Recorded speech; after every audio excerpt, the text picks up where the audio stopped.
Hi, welcome back to Space Thoughts. Today I'm just going to briefly talk about a concern that has come up in some recent events, particularly with analogizing outer space to the oceans. Now, a little bit of a backstory. Back on July 9th, the Secretary of Defense signed a unclassified memorandum basically outlining principles of behavior that DoD would follow in performing outer space activities, national security activities. I haven't seen the memo firsthand. So I haven't really. I'm not really going to talk about that memo too much here, but I'll mention it briefly. But overall, it kind of kicked off another line of thinking that I think is really kind of problematic going down the road, especially in the context of national security. And that's the idea that space, when we're creating rules of the road or operational rules or even uh, rules of war for outer space, that we can look back to the oceans, and the oceans be a good analogy for that.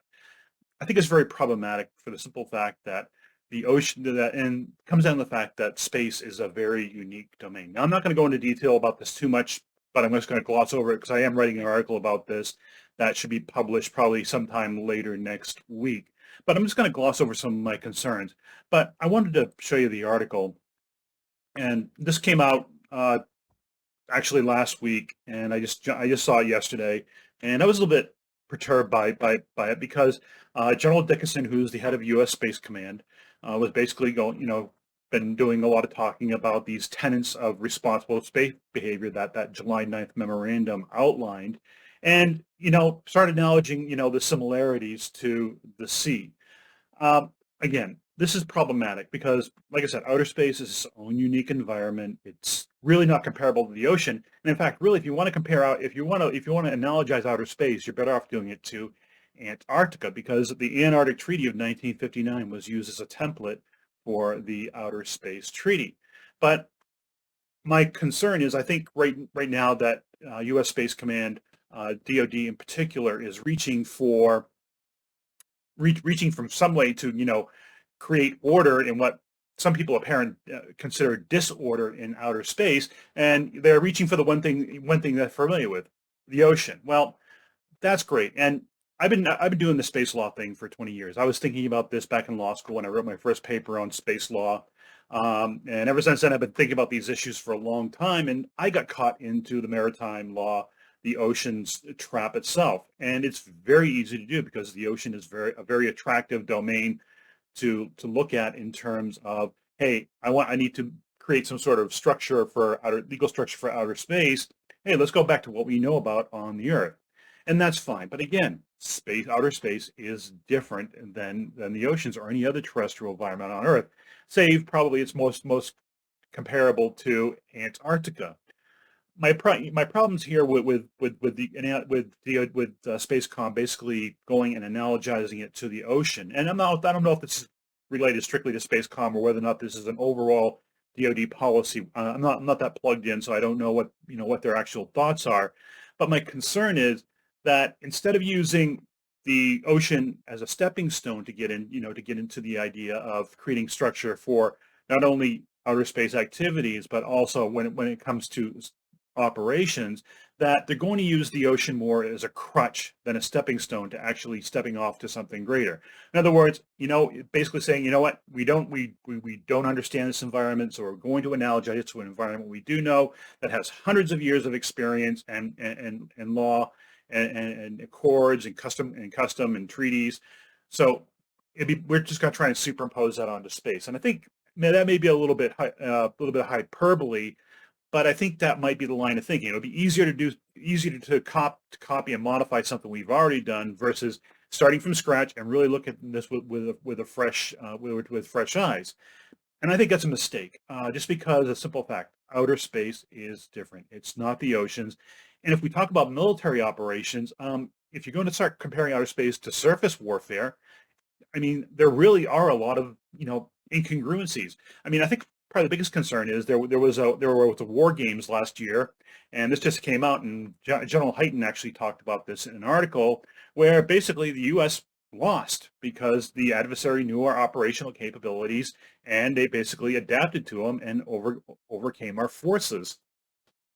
So fundamentally, if you're going to use the oceans and surface warfare in particular as a template for outer space rules and operations, the problem is if your operations at the surface for surface warfare don't work, why are you copying a flawed template?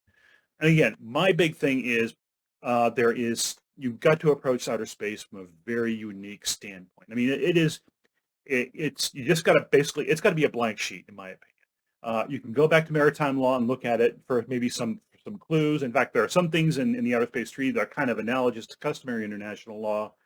But the idea is you can't use it as a crutch. You can use it as a step to launch off into the unknown and get on that blank sheet approach.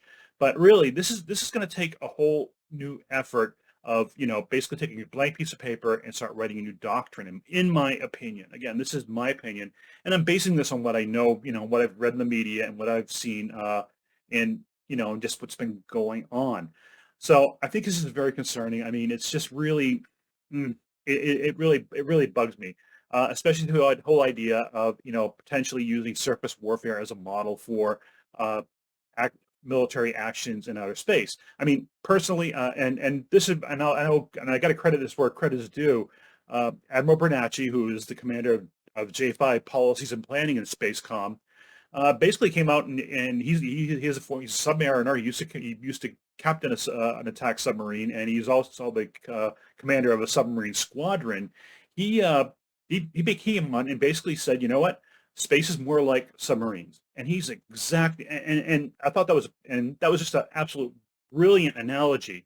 And I mean, if you compare the rules of submarine warfare, and I became a student on those. I glossed through them pretty quickly, so I have a pretty good idea of what the rules on submarine warfare are.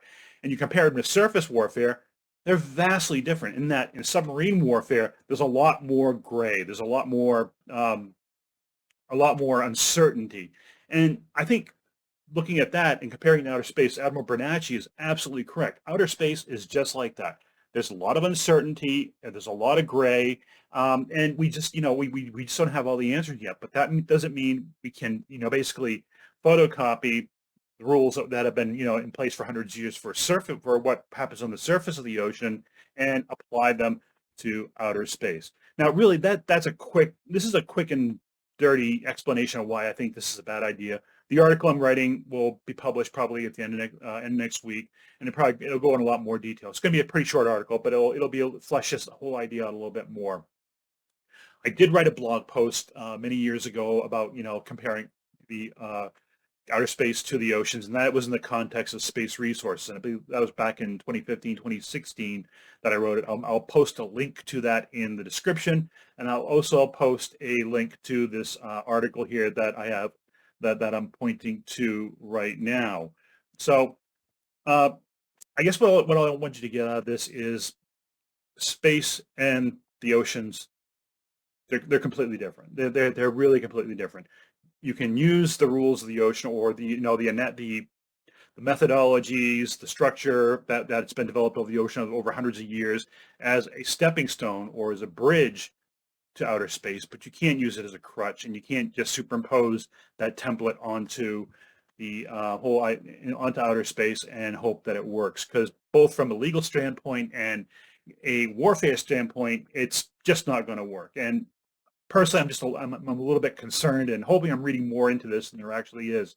But my concern is that hopefully they're not, they aren't taking a shortcut and trying to use surface warfare tactics and methodologies and apply it to outer space, because it's completely different.